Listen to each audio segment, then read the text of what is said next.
Everyone, आज ही सिलाई course का फर्स्ट डे और फर्स्ट डे में हम जानेंगे मेज़रमेंट का मेथड। मैं अपने स्टूडेंट को भी शुरू में यही सिखाती हूँ।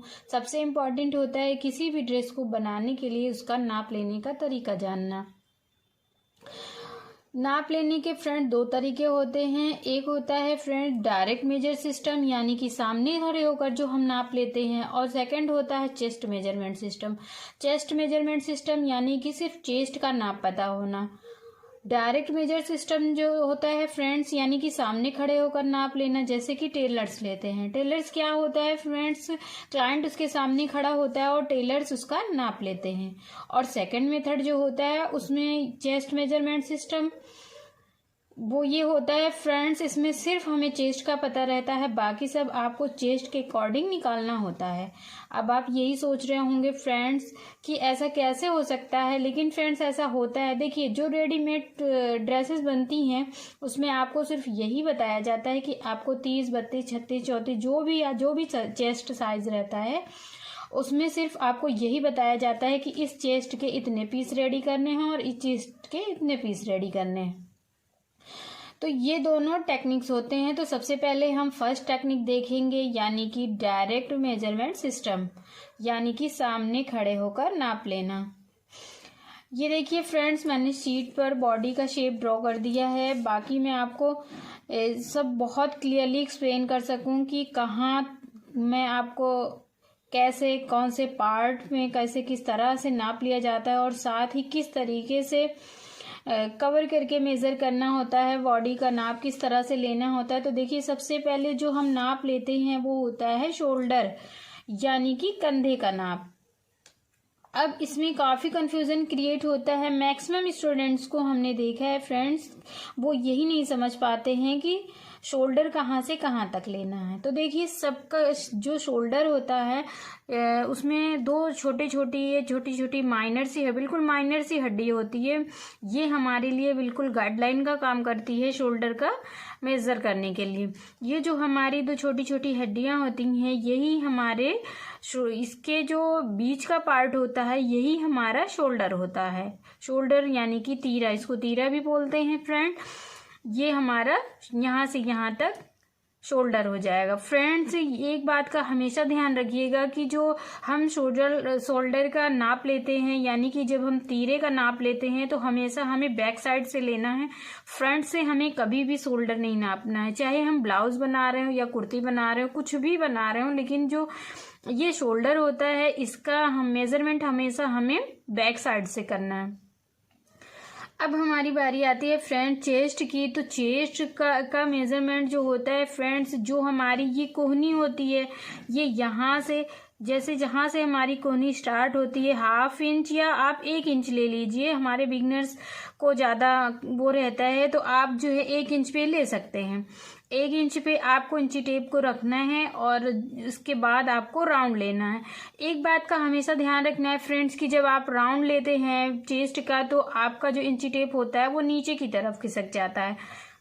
इस तरह से अगर आपका इंची टेप नीचे खिसक जाएगा तो आपका जो एग्जैक्ट होगा चेस्ट, वो सही से निकल कर नहीं आएगा। इस बात का हमेशा फ्रेंड ध्यान रखना है कि इंची टेप बिल्कुल खिसके ना, ताकि आप जो है एक एग्जैक्ट नाप निकाल सकें। ये हमारा चेस्ट हो गया। चेस्ट, अभी हम लोअर चेस्ट और अपर चेस्ट में नहीं जाएंगे, क्योंकि बिगनर्स जो हमारे होते हैं वो काफ़ी कंफ्यूज हो जाते हैं, और ये स्पेशली क्लास जो है हमारे बिगनर्स के लिए है। तो अभी हम अपर चेस्ट और लोअर चेस्ट में नहीं जाते हैं। अभी आप चेस्ट, वेस्ट और हिप ही समझिए। अब जो है फ्रेंड्स हमारी बारी आती है वेस्ट की। तो वेस्ट जो होती है फ्रेंड्स, बहुत लोगों को ये कंफ्यूजन रहती है कि किस तरह से, कितने इंच पे हमें वेस्ट नापना है, कितने इंच पे रखें। तो इसका मैं आपको एक ट्रिक बताती हूँ फ्रेंड्स कि आप जो है, जो आपका क्लाइंट है, आप उसको बोलिए कि आप एकदम हाथ को बिल्कुल सटाते हुए बिल्कुल एकदम स्ट्रेट खड़े हो जाइए। आप खुद भी आप खड़े होके आप देख सकते हैं कि जब आप बिल्कुल स्ट्रेट होके खड़े होंगे तो आपकी ये जो कोहनी है, जहाँ पर आपकी टच होती है, ये जो हमारी, ये यहाँ से आपको दिख रहा होगा। अब बहुत अच्छा तो हमने शेप ड्रॉ नहीं किया है, लेकिन बस समझाने के लिए हमने ड्रॉ किया है। तो ये जहाँ पे हमारी कोहनी ये टच होती है, वही हमारा जो होता है वेस्ट का पॉइंट यानी कि कमर का पॉइंट होता है। फ्रेंड्स, अब हमारी बारी आती है हिप की। तो हिप में भी मैं आपको एक आइडिया दूंगी, बहुत ही इजी वे में मैं आपको एक्सप्लेन करूंगी। अब आप देख पा रहे होंगे कि आपका ये जो कलाई है फ्रेंड्स, ये हाथ की जो कलाई होती है वो हमारे हिप का पॉइंट होता है। आप अपने क्लाइंट को बोल दीजिए कि आप बिल्कुल स्ट्रेट खड़े हो जाइए। जहाँ पर आपके क्लाइंट की कलाई आ रही है, आप कलाई समझ रहे होंगे, हर जगह अलग अलग बोलते हैं। तो कलाई यानी कि जहाँ पर हम अपनी घड़ी बांधते हैं या राखी बांधते हैं, वही हमारी कलाई होती है। जहाँ से ये हमारी कलाई शुरू होती है वही हमारा हिप का पॉइंट होता है। लेकिन फ्रेंड्स, एक चीज़ का हमेशा ध्यान रखना है कि टेप को बिल्कुल खिसकने नहीं देना है, बहुत अच्छे से मेज़र करना है। ये यहाँ से ये हमारा हो जाएगा हिप। अब हमारी बारी आती है फ्रेंड्स लंबाई की। तो लंबाई के लिए फ्रेंड्स ये हम यहाँ पर इंची टेप को रखेंगे और क्लाइंट को बोलना है कि आप बिल्कुल स्ट्रेट खड़े हो जाइए। अगर झुक कर खड़े होगा या सही नहीं खड़े होंगे तो आपकी एग्जैक्ट जो लेंथ होगी वो सही से निकल कर नहीं आएगी। उसको बिल्कुल बोलिए कि आप एकदम स्ट्रेट खड़े होइए। उसके बाद फ्रेंड्स ये जहाँ तक भी आपकी लेंथ आती है वहीं पर आपको इंची टेप को रोक देना है और वहीं पे निशान लगा लेना है। अब बारी आती है फ्रेंड्स की ब्लाउज की लेंथ की। तो फ्रेंड्स ब्लाउज की लेंथ जो होती है फ्रेंड्स हमेशा बैक साइड से ली जाती है, फ्रंट से नहीं ली जाती है। अगर आप ब्लाउज की लेंथ फ्रंट साइड से लेंगे तो आपका जो एग्जैक्ट लेंथ होगी वो कभी भी निकल कर नहीं आएगी। और जो हमारी कुर्ती की लेंथ होती है फ्रेंड्स वो हमेशा हमको फ्रंट साइड से लेना है, बैक साइड से नहीं लेना है। अगर हम बैक साइड से लेंगे तो भी हमारी एग्जैक्ट कुर्ती की लेंथ निकल कर नहीं आएगी। अब हमारी बारी आती है फ्रंट स्लीव्स की।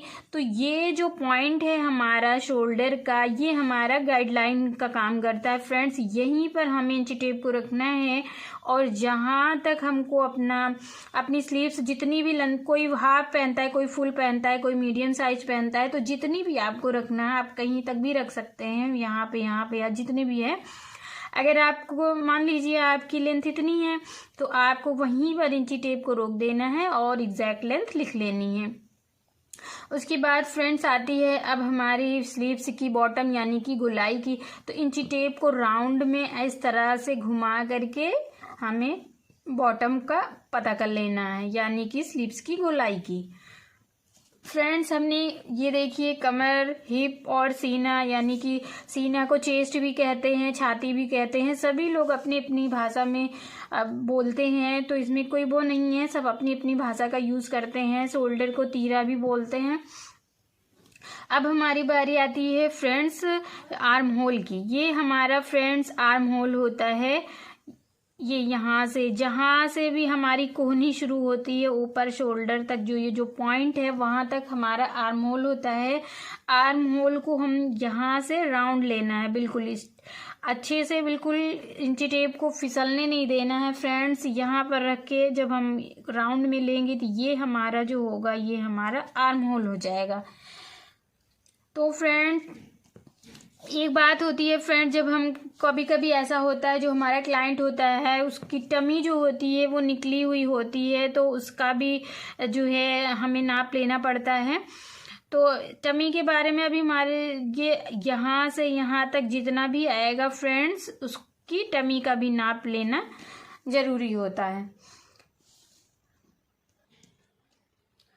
तो फ्रेंड्स आपको समझ में आ गया होगा, ये हमारा जो है वो तीरा हो गया यानी कि शोल्डर हो गया, ये हमारा चेस्ट हो गया, ये वेस्ट हो गई और ये हिप हो गई। चेस्ट को छाती भी कहते हैं, सीना भी कहते हैं, वेस्ट कमर हो गई हमारी, हिप जो है हिप को शीट भी कहते हैं।